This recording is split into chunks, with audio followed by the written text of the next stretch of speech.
Good morning, rising seniors. I am here with my friend Christina Lopez from Barnard College, who I'll have introduce herself in a moment. You have hopefully already watched the first video of our College Video Week series.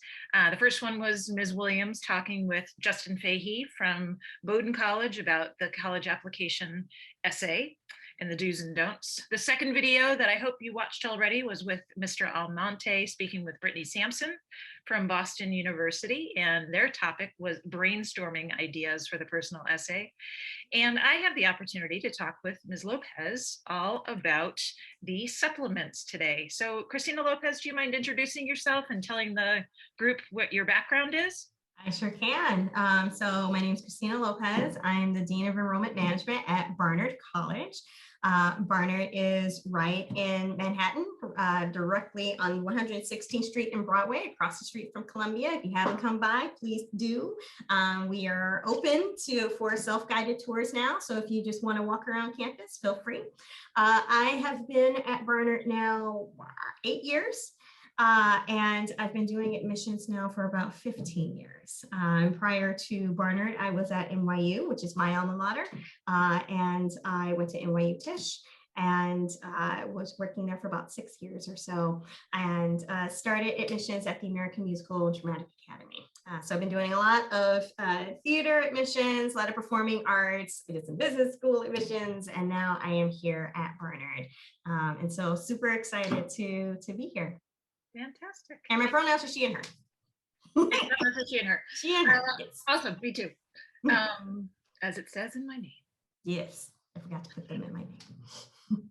So excited to have you here today, particularly because of your experience with reading supplements and doing it at two schools, certainly, that have probably very specific kinds of things that they're looking for in terms of the supplements. What would you say the purpose of the supplemental essay is in the application review process?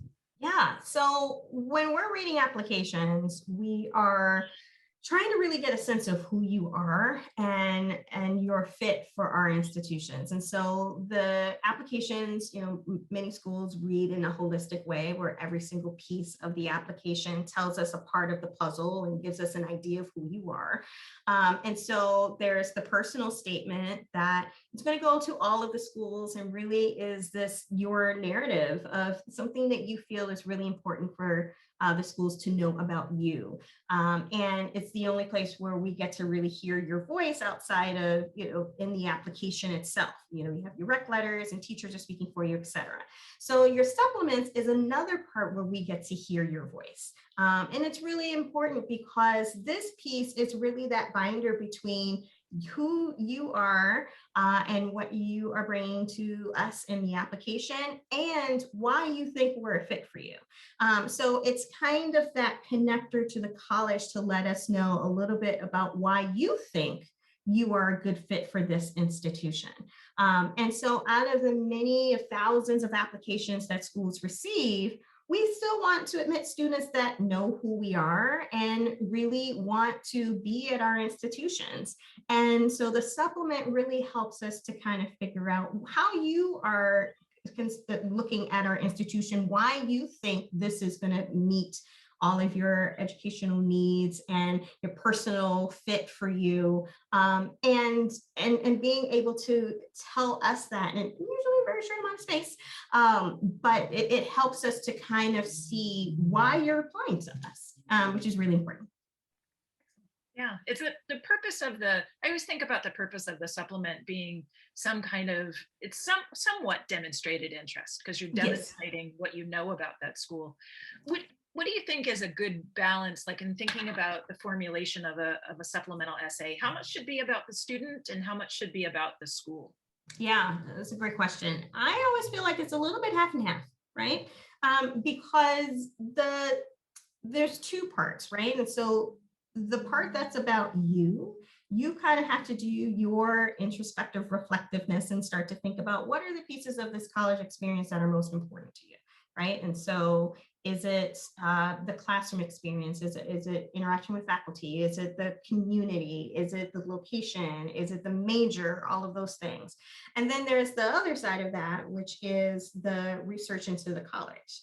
and being able to understand who they are and their mission and values and how that aligns with what you're looking for. And so it should be a little bit about you, but also about the college and why they match, right? I don't want to hear all about the college because I know where I work. So then you're just kind of telling me things I already know. And then if it's all about you, then I'm only hearing about you and not really knowing why you want to be here. So it is definitely a balance, and being able to intertwine these two pieces in a really effective way. That's great. I know within the Common Application in August 1 is when they relaunched the Common Application. So any new supplements or changes to supplements will come about at that point in time. So we always advise students to begin writing their supplements a little bit later. Why do you think schools sometimes don't have supplements? Because I know that there are some that choose not to utilize a supplement. Yeah, I mean, it depends on each institution, right? Some very transparently may choose not to have supplements because they don't want to have that barrier to an application, right? So they want students to apply. There's this extra step that you may not want to do, and they don't want that to be a barrier in you submitting the application. It may not be something that they feel is important, an important piece for them in choosing students for their institution, right? But for other schools, especially if you're applying to a specific school within a university, or there's a specific major, if there's a certain type of school, the fact that Barnard is a women's college and a liberal arts college, you want to take that into account. There might be some aspects of the fit that we want to be able to tease out, and that may be why a supplement is really important. So it just depends on each institution whether they feel it's important for that review process. It sounds like you have experience in looking at like very different kinds of supplemental essays. I mean, I've looked at the ones for Barnard, the current questions for Barnard, and they ask about, or you ask about bold questions, things that get you excited. So it's really trying to get a sense of that person and the intellectual fit. And then there's why Barnard, and then there's an optional question. Whereas when you worked at NYU, my guess is the questions were much more about fit with the particular college, whether it was Stern or Tisch or Steinhardt. Is that accurate? And what are the differences between those kinds of essays? Yeah, I mean, it really depends on what the questions that are asking really speak to the culture. If they speak to the mission and the values of the institution, what they feel is really important for that fit, right? So for NYU, a very large university with lots of different majors and schools and all those sorts of things, why are you applying to the College of Arts and Sciences versus Tisch versus Steinhardt when you can only submit one application, right? So it is kind of speaking to that fit, not only as a university overall, but why this particular school, why this particular major, right? But at NYU too, there were also questions about the institution, knowing that it's a global network university, and being able to study abroad all over the world in 3 different campuses. Why are you going to this particular campus, not to Shanghai or Abu Dhabi? And what does a global education mean to you? How does that factor into what you're going to study? So all of the questions really kind of speak to those pillar pieces of NYU. And so being able to kind of answer the why question kind of really touches on, have you thought about all the different aspects of who we are and why this particular major?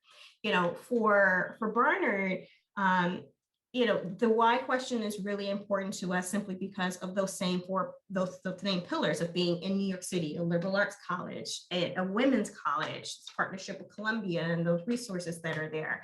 And so those different aspects that are who we are, like, have you considered why you're applying to a women's college? Why are you applying to liberal arts college? And all the different ways that we as Barnard are unique in that landscape. But also, in thinking about the bold questions, anytime you're getting a question like that, We really are trying to see how that intellectual depth and that curiosity and how your gears move in a way, and knowing that Barnard is a liberal arts college with students who are really excited about learning and passionate about the fields that they're studying, wanting to kind of understand what excites you intellectually and academically and how you're going to explore those things. And so when you see those types of questions, you are able to start to think about, what does this say about the institution, and what they're valuing? And it also is a good indicator of fit for you, because if you're excited to answer these questions, then this might be a good place for you. If the questions really turn you off, then that's something to think about as well, because there's a factor there in that fit that's not connecting with you. Yeah, it's also, as I hear you talking about the fit for a liberal arts college, you're probably envisioning, who will this student be in the classroom? How will they engage? What will they be excited about? Exactly. And does their impression of my college sound like every other college out there? Is it really sounding generic, or does it sound specific to us? Absolutely. Absolutely. We don't want the Disneyland essay, as I like to call it. Oh, the people were nice and the classes are great, and the grounds are so nice and the campus is beautiful. Well, that's like everywhere.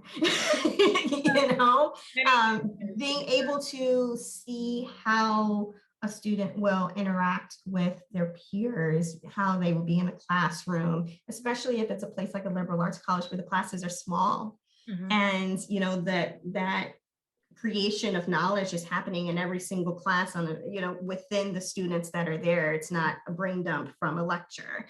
Being able to show that this is how I think about things, and the perspective that I'm going to bring to this classroom is something that at a liberal arts college is really valuable to know. Nice. Yeah. In working on some of these supplements with students, especially as you're looking at the questions about major and connection to a college within a university, it's amazing how colleges do distinguish themselves from one another. I always find myself going to the about section of the college's website, or even as you look at particular majors or particular colleges, an engineering school might talk about its humanistic approach, or you might have something that's very specific to the style of teaching in a theater program. That's really different from one place to the next. So that research and that informing oneself of the institution is so important to make that fit, to make that match. Right. And also understanding how that connects to you. Like if you're thinking about, if the website is talking about a humanistic approach to engineering, is that something that matters to you? Right? Is it maybe something you've never considered and that it's intriguing? Like how do you pull that into what you are actually hoping to explore while you're there at that institution? So like in a way, like you're picking up on like the little breadcrumbs that you can kind of work in, but only if they actually are speaking to something that you care about. Yeah. Colleges can be very good salesmen or salespersons of their. We try to drop some nuggets. You really are telling us what you want, what you are hoping to hear from us. You're telling us about yourself and what does distinguish you. Right.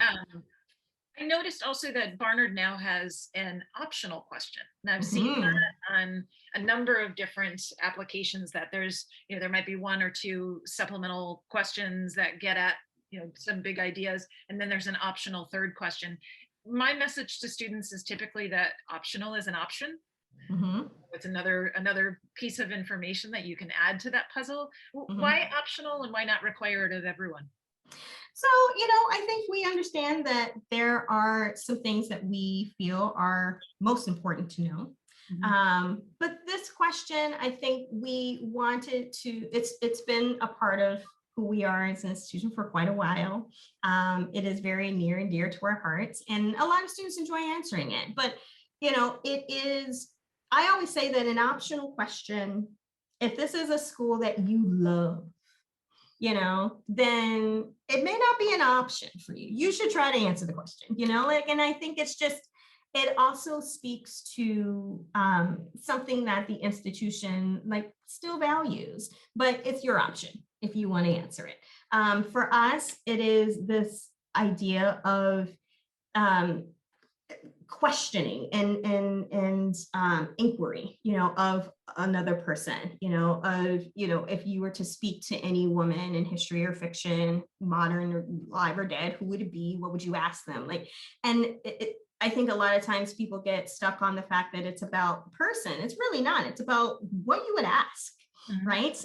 And maybe you're asking someone that you don't like very, difficult questions, why they chose to do this. So it also speaks to that life of inquiry, life of learning, and but it's also a fun question. Right. And so I think it's a matter of, I always say that if this is a school that you are really interested in, why not? Why not answer that extra question? But for students that maybe, if this is somewhere that you're applying and it may not be like that top one and you feel like you've done what's required, then that's fine. You're not penalized for not answering the question. But I always say it doesn't hurt. The opportunity, is that a better way to think about it? It could be an opportunity. Exactly. Take the opportunity. You've already done two. Yeah, exactly. What's one way? Do you have do's and don'ts about the supplemental essay? Are there things that come to mind for you that you would advise students to stay away from, or things that you would really advise them to do to prepare their supplements in the best way possible? Number one, do not wait until the last minute. Make sure that you are, yes. And I think that's a common one because you're doing all these other things. Senior year comes at you fast. And I think there is this emphasis on the personal statement, as there should be, but the supplements also play a vital part in the application as well. And if you wait until the end and you rush them, this is the part that tells me why you want to be at my institution. And I can usually tell when you didn't really think it through and you rushed it, right? And it can work against you. And so putting in the same amount of effort that you are into your personal statement, into the supplements, to edit them thoroughly. I always feel like it's more difficult to do supplements than the personal statement because you have a limited amount of real estate in order to get your point across. And so the editing process takes a little bit longer. And so, that's also another reason to start early so that you're making sure that you are getting those adequate versions and edits along the way. Do not cut and paste from other supplements. There's something about that I feel like those little snippets don't apply to every school. And so when it feels like that doesn't quite fit, I know that you took that from another supplement. And I know that you're applying to a lot of places, but don't cut corners, especially if it's a place that you're hoping for. And that it's a place that values those supplements, write them fresh. They should all be separate statements. And then, I would say definitely utilize your counselors. The counseling staff here at Berkeley Carroll are fantastic. And they are great at helping you kind of craft that supplement that's really going to speak to who you are and also bring in why this institution. They know a lot of institutions. They've worked with them for many years. And so they kind of have an idea of what they're looking for and what they're about. And so really taking their advice and getting their edits and helping crafting them. Thank you for the vote of confidence, Christina. I really very much appreciate that. I think our students have heard me say a number of times that together we have about 50 years of experience in working in college admissions. So we may not look like we're 80, but we've got enough education of experience under our belts to be able to know what we're talking about. Yeah. Any final words of wisdom, Christina? I think I would say, going back again, those supplement questions really give you an idea of the institution and what they value and what they care about. and really taking your time to think about those and pull out those breadcrumbs and use those clues to answer them. But also kind of allowing it to really think about, is this a good fit for me? Because those questions really do help you figure out, like, is this a good match for me? And I always say, like, that demonstrated interest part of the supplement is really important. Even for schools that don't track demonstrated interest, I always say, if you have an interest in something, you naturally demonstrate it. And so going to the information sessions, talking to current students, reading the blogs or the student newspaper, really trying to get a sense of the community and the students, and having that also kind of fuel your supplements really helps you to kind of understand the institution on a deeper level, and making that connection about what you're looking for and how it's a right fit for you. That's tremendous advice. I remember when I read applications at Barnard, and occasionally you would have a student who would write their supplement about the time where they came to visit the campus, and campus safety showed them around, was so warm and so kind. And it wasn't about naming a particular important person or name dropping something. It was about that discovery. And you could tell that the student had then gone back and done their thorough research and really made sure that the picture that they were painting for us, for why Barnard was the good fit for them, was a great story that they exactly. So I appreciate that advice, and I think we can extrapolate some of what you've said about Barnard and what about NYU, and really extrapolate to other types of institutions, and how these things can be good pieces of advice for a number of different colleges and universities across the U.S. Yeah. Thank you so much, Christina. I really absolutely appreciate it. Thanks for having me. My pleasure. Take care. We'll see you for the panel. Okay. Okay. All right. All right. Thank you so much. Bye.